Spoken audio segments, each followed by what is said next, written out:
Hello friends, welcome to SYA academy. I hope आप सब लोग अच्छे हैं। फ्रेंड्स, इस वीडियो में हम डिस्कस करने वाले हैं द आजमगढ़ प्रोक्लेमेशन। डेट थोड़ी सी ध्यान में रखिए, 25 अगस्त 1857। ठीक है, ऐसे याद कर लीजिए कि 15 अगस्त को अगर हमारी आजादी हुई तो उससे 10 दिन ज्यादा हुआ, ऐसे हमें याद रहेगा। ठीक है, उसके साथ साथ एक MCQ तो आपका रेडी हो गया कि काफी बार एग्जाम में पूछ लिया जाता है कि आजमगढ़ प्रोक्लेमेशन किसके लिए था। ऑप्शंस में होते हैं 1857 रिवॉल्ट, नॉन कॉपरेशन मूवमेंट, स्वदेशी movement, quit India movement. Generally students सोच भी नहीं पाते कि 1857 के लिए होगा ये। ठीक है, तो वो आंसर कुछ और मार्क करके आ जाते हैं। इसका आंसर आप देख ही सकते हैं, 1857 की युद्ध के लिए था। और बहुत ही एक हमारे पास, मैंने आपको पहले ही बताया, हमारे पास बहुत कम सोर्सेज है दोस्तों कि रिबेल्स क्या चाहते थे। रिबेल्स मतलब हमारे भारतीय जो युद्ध कर रहे थे अंग्रेजों के खिलाफ, वो क्या चाहते थे। उसमें से एक सोर्स ये है। सो वही यहाँ पे लिखा है, this is one of the sources of our knowledge about what the rebels wanted. यही हमारा ऑब्जेक्टिव है दोस्तों। ठीक है, it is well known to all that in this age the people of Hindustan, both Hindus and Muslims, Mohammedans मतलब मुसलमान ही, are being ruled under the tyranny and the operation of the infidel and treacherous English। तो ये proclamation लिख रहे हैं, कौन लिख रहा है ये मतलब आप देखोगे कि सोर्सेस में ये सब रिबेल्स जो चाहते थे वो फाइनली ये प्रोक्लेमेशन बता रहे हैं। ठीक है, जो रिबेल्स चाहते थे वो बता रहे हैं इसमें। तो ये इश्तेहार की तरह छपते थे। It is therefore the bounden duty of all the wealthy people of India, especially those who have been any sort of connection with the Mohammedan royal families and are considered the pastors and masters of their people, to stake their lives and property for the well-being of the public। थोड़ा सा यहाँ पे आप words को ध्यान दीजिए। एक तो बोल रहे हैं कि जो अमीर लोग हैं उनकी ड्यूटी बनती है कि वो हमारा साथ दें। उसके साथ साथ उन्होंने लिखा specially those people who are associated with Mohammedan royal families. एक चीज हमें समझने की बहुत जरूरत होगी कि 1857 की लड़ाई से पहले जो अंग्रेजों ने अटैक करे, जो कब्जे करे, अनेक्स करे, उसमें सबसे ज्यादा जो नुकसान हुआ था वो मुस्लिम रॉयल फैमिलीज का हुआ था। जैसे नवाब है, नवाब ऑफ अवध है ना, हमने नवाब ऑफ अवध के बारे में पढ़ाई है, और उनकी बेगम के बारे में भी पढ़ा है। तो उन पे काफी इम्पैक्ट हुआ था, ऐसे ही काफी फैमिलीज पे इम्पैक्ट हुआ था। तो आप यहाँ पे वर्ड्स अगर देख पाए तो सीधे उन पे बोल रहे हैं, उनके लिए पूछ रहे हैं। And are considered the pastors and the masters of their people. जो अपने लोगों के लीडर्स हैं उनको बोला जा रहा है कि आप अपनी लाइफ्स और प्रॉपर्टी जो है इसको सर्व करिए for the wellbeing of the public. Right, तो वेल्दी पीपल से स्पेशली इसलिए बोला जा रहा है उनके पास पैसा होता है। राइट, पैसा चाहिए युद्ध लड़ने के लिए, ये तो क्लियर ही चीज है। ठीक है, उसके साथ साथ कुछ और चीजें दे रखी है, वो आप खुद पढ़ेंगे, मैं जो है इसमें इंपॉर्टेंट पॉइंट्स पे फोकस कर रहा हूँ। राइट, तो आपने एक चीज पहले देख ली, मुसलमान पे ज्यादा फोकस हो रहा है यहाँ पे। ठीक है, आजमगढ़, और आजमगढ़ कहाँ पर है? उत्तर प्रदेश के अंदर है, उत्तर प्रदेश। ठीक है, तो थोड़ा सा आपको वो भी ध्यान में रखना है कि उत्तर प्रदेश में सिचुएशन क्या होती है, वो नवाब कौन थे उस टाइम में। ठीक है, तो आजमगढ़ प्रोक्लेमेशन है। तो several of the Hindu and Muslim chiefs who have long since quitted their homes for the preservation of their religion have been trying their best to root out the English in India, have presented themselves to me and taken part in the Ring Indian Crusade, and it is more than probable that I shall very shortly receive succors from the West. Therefore, for the information of the public, जो important name है उसको ज्यादा बता नहीं रहा इसमें। The present इश्तेहार, ये इश्तेहार, ठीक है, consisting of several sections is put in circulation. It is imperative duty of all to take into their careful consideration and abide by it. तो ये कहना चाह रहे हैं कि प्रोक्लेमेशन में जो चीजें लिखी हैं, मैं एक्सपेक्ट करता हूं कि सब लोग उससे अबाइड करेंगे। Right, parties anxious to participate in the common cause, ये थोड़ी इंपॉर्टेंट चीजें आ रही हैं। But having no means to provide from themselves shall receive their daily subsistence from me. And be it known to all that the ancient works, both of the Hindu and the Muslims, the writing of miracle workers and the calculation of astrologers Pandit, all agree in asserting that the English will no longer have any footing in India or elsewhere।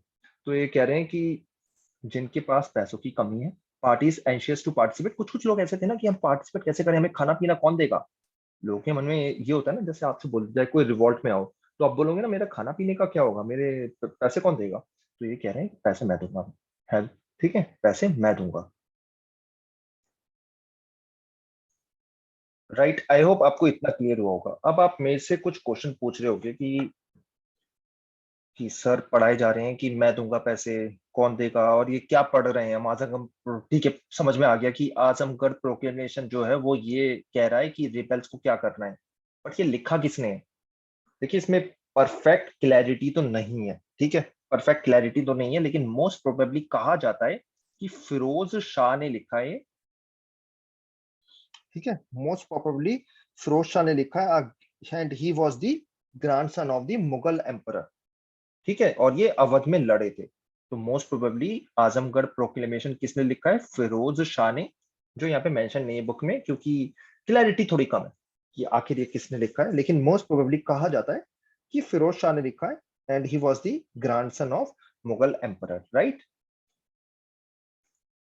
ठीक है, तो I hope ये point आपको clear हो गया कि लिखा किसने, फिरोज शाह ने।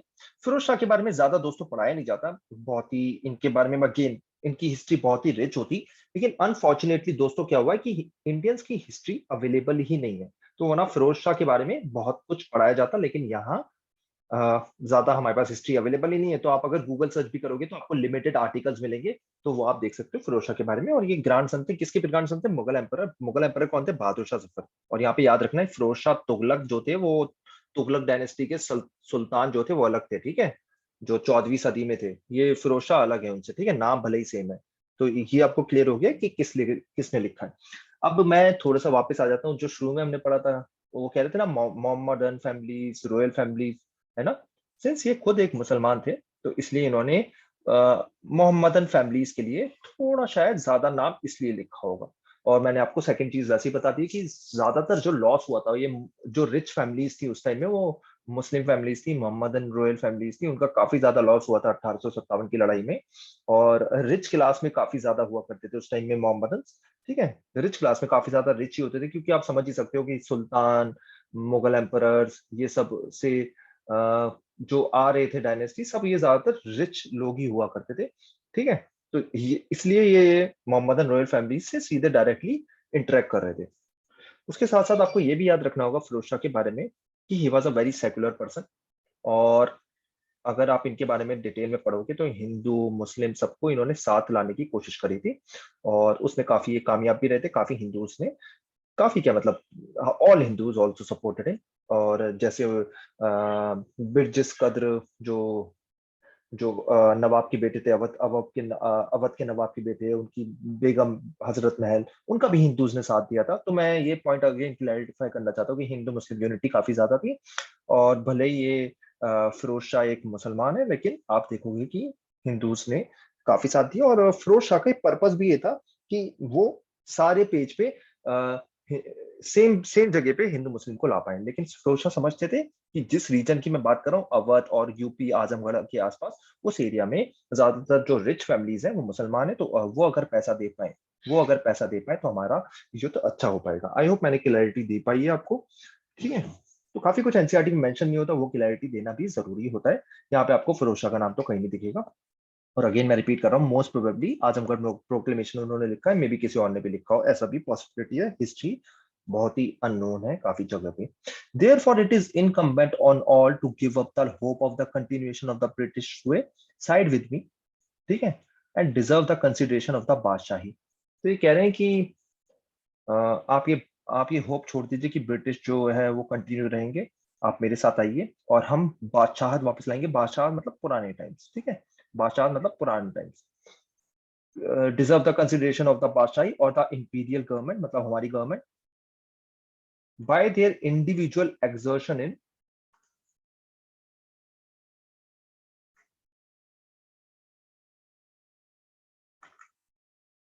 by their individual exertion in promoting the common good and thus attain their respective ends। respective ends क्या मतलब? हम अचीव करेंगे बादशाहत, हम अंग्रेजों को बाहर तक भगा देंगे, हमारी जो गवर्नमेंट पहले हुआ करती थी वो गवर्नमेंट रहेगी, इसमें हम सब लोगों का साथ देंगे। Otherwise if this golden opportunity slips away, they will have to repent for their folly. तो अगर आपने एक मिस्टेक करी तो आपको बहुत दुख होगा, इसका बहुत दुख होगा। अब देखिए दोस्तों, जो इसमें आजमगढ़ प्रोक्लेमेशन में इंपॉर्टेंट चीज है, आप देखोगे कि 5 सेक्शंस के बारे में डायरेक्टली लिखा हुआ है, और कैसे वो अलग अलग जो लोग हैं उनसे अलग अलग तरीके से बात करेंगे। ठीक है, अलग लोगों से अलग तरीके से, जमींदार से अलग, मर्चेंट से अलग तरीके से बात करेंगे, पब्लिक सर्वेंट से अलग, आर्टिसन से अलग, और पंडितों से अलग तरीके से, पंडित फकीर वगैरह जो हो गए ना, जो लोग होते थे, उनसे अलग तरीके से बात करेंगे। ये बड़ा इंटरेस्टिंग है, आपको थोड़ा सा याद रखिएगा। सेक्शन 1 सबसे पहले जमींदार के लिए बोलते हैं कि it is evident that the British government is making zamindari settlements have imposed exorbitant जुमास, जुमास का मतलब होता है revenue demand.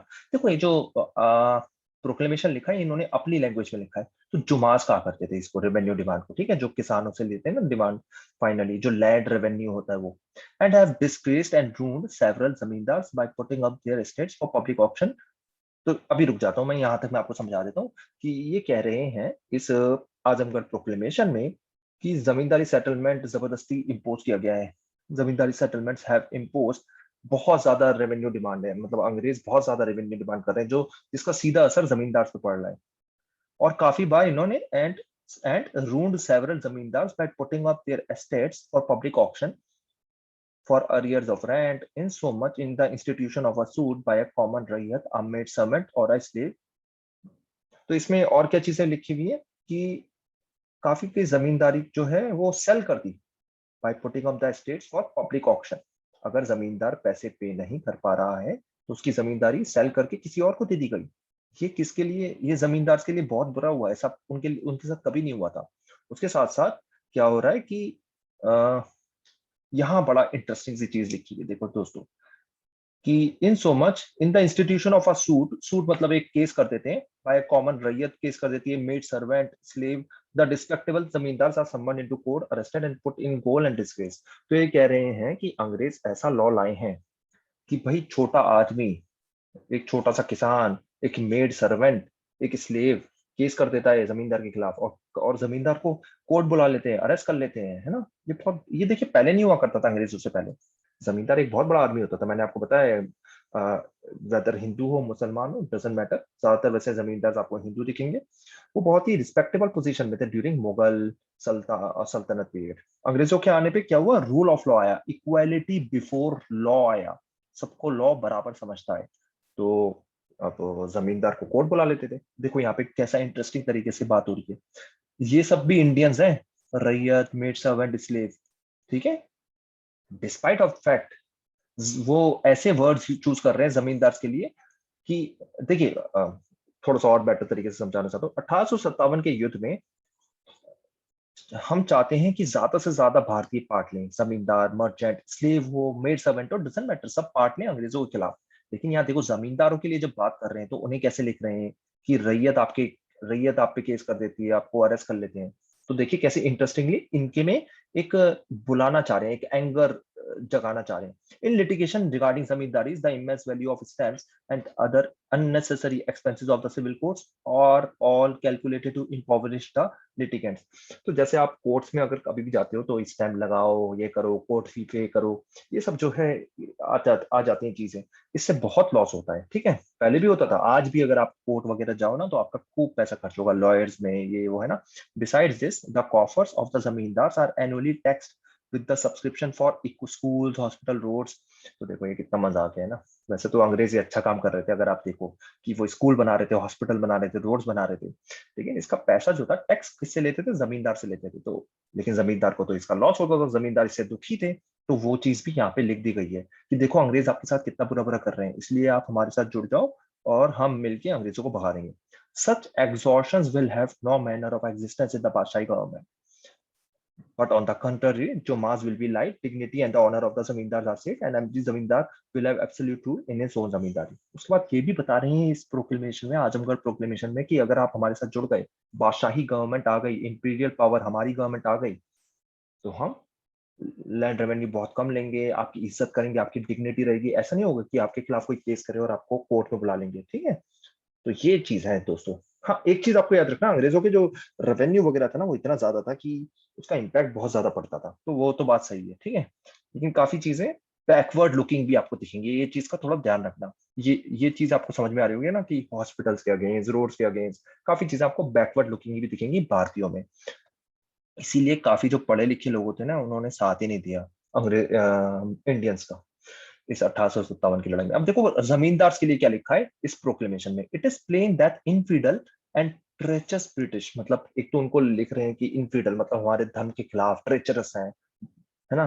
Government have monopolized the trade of all fine and valuable merchandise such as indigo, cloth, other articles of shipping, leaving only the trade of trifles to the people. Trifles मतलब छोटे मोटे item. तो इसमें क्या लिखा हुआ है कि अंग्रेजों ने सब मोनोपोलाइज कर दिया। मोनोपोलाइज मतलब कि बड़े बड़े वैल्यूएबल आइटम जैसे इंडिगो हुआ, क्लोथ हुआ और अदर आर्टिकल्स ऑफ शिपिंग हुए, इसकी ट्रेड सिर्फ हम करेंगे, ये अंग्रेजों ने बोल दिया। ठीक है, आप ट्रेड नहीं करोगे, भारतीयों को बोल दिया इसकी ट्रेड हम करेंगे, आप हमारे लिए एम्प्लॉय की तरह काम करो अगर करना है तो, ठीक है। और सिर्फ छोटी मोटी जो ट्रेड बच गई वो इनको दे दी गई। वैसे आप रियलाइज करोगे गवर्नमेंट, भारतीय गवर्नमेंट भी थोड़ा सा ऐसा ही कर रही है आजकल, ठीक है। वो क्या चाहते हैं कि बड़ी बड़े मॉल्स बन जाएं, बड़े बड़े शॉप्स बन जाएं, है ना। अ, तो और उसी के थ्रू सब कुछ चले, है ना।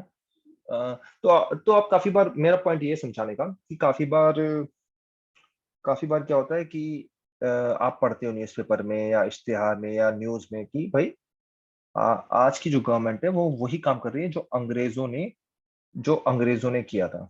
लेकिन इसमें आपको डिफरेंशिएट क्या करना होगा दोस्तों, कि अंग्रेज गवर्नमेंट जो थी वो हमारी गवर्नमेंट नहीं थी, हम उनसे चूज नहीं कर रहे थे, पहला पॉइंट। दूसरा पॉइंट कि उसका बेनिफिट जो था अंग्रेज बाहर ले जा रहे थे, लंदन, यूके ले जा रहे थे बेनिफिट, है ना। इंडिया की गवर्नमेंट ऐसा नहीं कर रही है, ठीक है। तो ये सब चीजें हमें याद रखना होगा। मैं क्या समझाना चाह रहा हूँ अगर किसी को क्लियर नहीं हुआ, कि ये सब जो स्टेप्स हैं, जैसे वॉलमार्ट आ गया, अभी रिलायंस की बड़ी बड़ी शोरूम आ गए, मॉल्स आ गए, है ना। ये सब भी जो आ रहे हैं अल्टीमेटली यही करना चाह रहे हैं कि बड़े बड़े जो ट्रेड है वो वही कर पाएंगे, छोटे मोटे जो प्लेयर्स हैं वो कुछ कर ही नहीं पाएंगे, ठीक है। लेकिन आपको ये भी समझना होगा वो हमारी गवर्नमेंट है। चलिए आगे बढ़ते हैं। Besides this the profits of the traders are taxed with postages, toll, subscription for schools etcetera. उसके बाद क्या होता था, अंग्रेज टैक्स वगैरह बहुत ज्यादा लगाते थे मर्चेंट्स पे, तो मर्चेंट्स का बहुत ज्यादा लॉस होता था। Notwithstanding all these concessions the merchants are liable to imprisonment and disgrace at the instance और complaint of a worthless man. तो देखो ये क्या लिखा हुआ है। मतलब अंग्रेजों का तो रूल ऑफ लॉ था ना, अगर कोई मर्चेंट जो है बदमाशी वगैरह करता था तो उसके खिलाफ अगर कोई कंप्लेंट हो गई, तो किसी वर्थलेस मैन, किसी पुअर इंसान ने भी अगर कंप्लेंट कर ली तो मर्चेंट को अरेस्ट कर लिया जाता था, ठीक है। तो मर्चेंट को ये सब चीजें पसंद नहीं आती थी क्योंकि वो तो रिच आदमी हुआ करते थे पहले। अब बताते हैं, when the Badshahi government is established, all these aforesaid fraudulent practice shall be dispensed with, and the trade of every article without exception both by land and water will be open to the native merchants. तो ये बोल रहे हैं कि अगर बादशाही government बन गई तो आपको इज्जत दी जाएगी और आप सब चीजों में ट्रेड कर पाओगे। It is therefore the duty of every merchant to take part in the war and aid the बादशाही government with this man and the money. I hope आपको क्लियर होता जा रहा होगा कि आखिर ये आजमगढ़ प्रोक्लेमेशन में है क्या। इसमें समझाया जा रहा है कि देखिए ब्रिटिशर्स आपके साथ ये बुरा कर रहे हैं, ब्रिटिशर्स जो हैं वो आपके साथ बुरा कर रहे हैं, हमारी जो गवर्नमेंट है, बादशाही गवर्नमेंट है, आपके साथ अच्छा करेगी, इससे आपकी लाइफ सुधर जाएगी, लाइफ बेटर हो जाएगी। यही ऑब्जेक्टिव है, हर किसी को यही समझाना चाह रहे हैं उनके तरीके से। क्या मतलब है उनके तरीके से? ये मतलब है दोस्तों कि उनको जो नुकसान है ना, स्पेसिफिक उनके ग्रीवेंसेस की बात की जा रही है यहाँ पे। जैसे रिगार्डिंग पब्लिक सर्वेंट्स क्या बोला गया, public servant to सरकारी employee. It is not a secret thing that under the British government, native employees in the civil and military services have little respect, low pay, no manner of influence. All the post of dignity and emolument in both the departments are exclusively bestowed in Englishmen. तो देखो दोस्तों, यहाँ पे आपको ये भी समझना पड़ेगा, जब हम आजमगढ़ प्रोक्लेमेशन समझ रहे हैं ना, पढ़ रहे हैं, तो कंडीशंस क्या है भारत की, ये भी आपको समझना पड़ेगा। मर्चेंट्स के साथ क्या हुआ, है ना। इससे आपका आंसर किसका रेडी हो गया, मर्चेंट के लिए आंसर ऊपर वाला रेडी हो गया, जमींदार के लिए आपका आंसर एक रेडी हो गया। अगर सेपरेटली कभी क्वेश्चन पूछा जाए, है ना, तो वो आउट ऑफ कोर्स नहीं आता कभी भी। जैसे पब्लिक सर्वेंट्स के ग्रीवेंसेस पूछ ली जाए कि अंग्रेजों के आने से पब्लिक सर्वेंट्स की प्रॉब्लम क्या क्या थी, तो आंसर ये था भाई, है ना। देखो उनको उनके साथ क्या क्या प्रॉब्लम थी, कि जो बड़ी बड़ी पोजीशन हुआ करती ना ना दोस्तों, वो अंग्रेजों ने खुद के लिए रखी हुई थी, छोटी पोजीशन पे भारतीय हुआ करते थे। उनकी रिस्पेक्ट कम होती थी क्योंकि बोल दिया जाता था आप सेपरेट खाना खाओ, ऊपर से उनको चिढ़ाया जाता था काला ये वो, है ना। उनकी सैलरी भी कम थी, उनका इन्फ्लुएंस बहुत कम था, डिसीजन मेकिंग सारी अंग्रेज वगैरह लिया करते थे, है ना। तो ये सब प्रॉब्लम्स थी उनकी, ठीक है। Therefore all the natives in the British service ought to be alive to their religion and interest. उसके बाद देखिए रिलीजन और इंटरेस्ट का मामला भी उठा लिया, क्योंकि काव और पिग की कार्ट्रिजेस चबाने को बोला जा रहा है, तो वाला पॉइंट भी मेंशन है यहाँ पे, है ना। abjuring their loyalty to the English को loyalty छोड़ो और हमारे साथ जुड़ जाइए, and obtain salaries of 200 to 300 per month for the present and be entitled to the high post। देखिए बिल्कुल स्पेसिफिक ऑब्जेक्टिव लिखा हुआ है यहाँ। ऑब्जेक्टिवली बात कर रहे हैं आजमगढ़ प्रोक्लेमेशन में कि इतनी सैलरी देंगे हम आपको अगर आपने अंग्रेजों को भगाया और बादशाही गवर्नमेंट सेटअप हुई तो। ठीक है, अब आर्टिसंस के बारे में बात करें। आर्टिसंस मतलब जो सुई बुई का काम करते थे, है ना दोस्तों, जैसे कारपेंटर हो गए, है ना, लकड़ी का काम, उसके बाद कॉटन की ड्रेस पे हाथ हाथ से काम करने वाले, हैंडमेड आर्टिकल्स बनाने वाले वो लोग, ब्लैक स्मिथ, शू मेकर, उनकी बात हो रही है। आर्टिसंस, आर्टिसंस, ठीक है, आर्टिस्ट से वर्ड आता है artisans. It is evident that Europeans by the introduction of English articles into India have thrown the weavers, cotton dressers, carpenter, blacksmith, shoemaker etcetera out of employ and have engrossed their occupations so that every description of native artisan had been reduced to bakery. तो अंग्रेजों ने artisans को भिखारी बना दिया, ये कह रहे हैं। हुआ क्या, दो चीजें हुई हैं। एक तो इंडस्ट्रियल रेवोल्यूशन की वजह से, इंडस्ट्रियल रेवोल्यूशन की वजह से बल्क में प्रोडक्शन हो रही है ब्रिटिश में, और वो जो प्रोड्यूस कर रहे हैं चीजें, जैसे फॉर एग्जांपल कोई क्लोथ हो गया, वो बहुत सस्ता है, तो वो इंडिया के मार्केट में मिल रहा है। और जो इंडिया के आर्टिसंस है वो इतना सस्ता, इतनी फास्ट पेस पे बना ही नहीं सकते। ठीक है, पहला पॉइंट ये।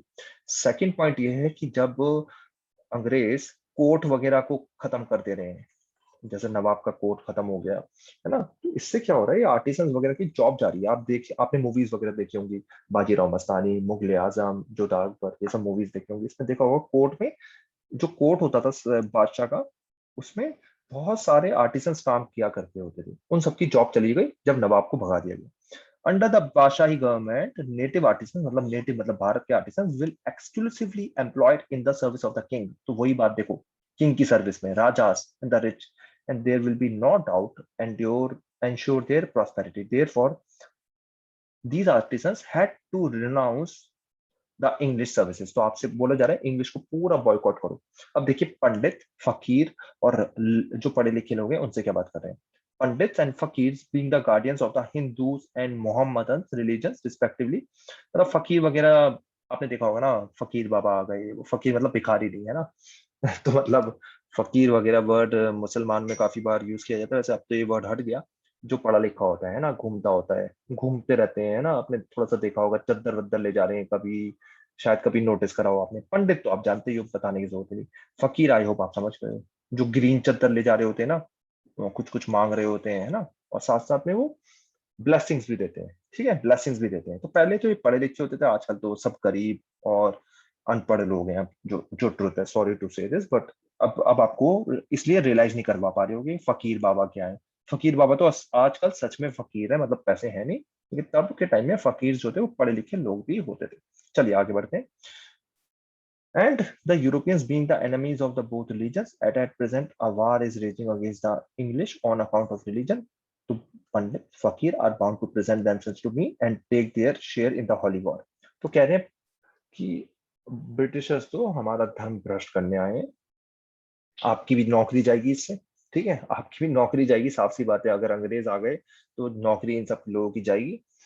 उसके क्योंकि अंग्रेज जो है वो लॉजिकल पढ़ा रहे हैं, साइंटिफिक एजुकेशन दे रहे हैं, एक तो ये रीजन है। ऊपर से वो क्रिश्चियनिटी को प्रमोट कर रहे हैं, है ना।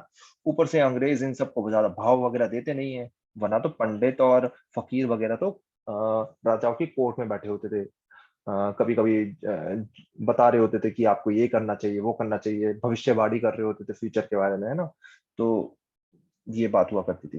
लेकिन अंग्रेजों ने तो सबको भगा दिया। तो ये तो लॉजिकली कह रहे हैं कि आप हमारा साथ दीजिए 1857 की लड़ाई में, और हम और होली वार जो है, देखो होली वार वर्ड यूज किया गया, होली वॉर वर्ड कहीं और नहीं यूज किया गया, ना आर्टिसंस के लिए, ना ना ना मर्चेंट्स के लिए, ना जमींदार के लिए। होली वॉर वर्ड जो है सिर्फ इनके लिए यूज किया गया क्योंकि ये रिलीजन से एसोसिएटेड है। होली मतलब रिलीजन की लड़ाई, है ना। तो वो कह रहे हैं कि आप सबको हमारा साथ देना चाहिए और लड़ना चाहिए, हाँ ऐसा। तो ये सब आपको देखिएगा आजमगढ़ प्रोक्लेमेशन में लिखा हुआ है। अब देखिए क्वेश्चन यहाँ पढ़ लेते हैं। What are the issues against British rule highlighted in this proclamation. इसका आंसर आप देंगे। Read the section on each social group carefully. मैंने करा है, आई होप आपको क्लियर हुआ होगा, समझ में आया होगा। नहीं समझ में आया तो कमेंट सेक्शन में लिखो, लेकिन इसका आंसर जरूर देना। Notice the language in which the proclamation is formulated in the variety of sentiments it appeals to. तो मैं ये बार बार कह रहा हूँ कि हर इंसान के लिए अलग वर्ड यूज किए गए। जैसे पंडित फकीर के लिए होली वॉर, मर्चेंट्स के लिए उन्होंने यूज करा कि मर्चेंट्स के लिए यूज करा कि आपको जॉब्स रिजर्व कर दी जाएंगी भारत के लिए। उसके बाद देखो ये जो पब्लिक सर्विस में है उनको बोला गया आपको सैलरी इतनी मिलेगी, उसके बाद हाई पोस्ट आपको मिलेगी, है ना। तो सबके लिए अलग अलग बातें, ये नहीं कि एक ही प्रोक्लेमेशन सबके लिए लिख दिया। तो ये इंपॉर्टेंट चीज आपको नोट करनी होगी। फ्रेंड्स, इसके साथ हमारा ये टॉपिक खत्म हुआ। नेक्स्ट वीडियो में हम रिप्रेशन की बात करेंगे। कोई भी डाउट हो आप कमेंट सेक्शन में लिख सकते हैं। Thank you and take care.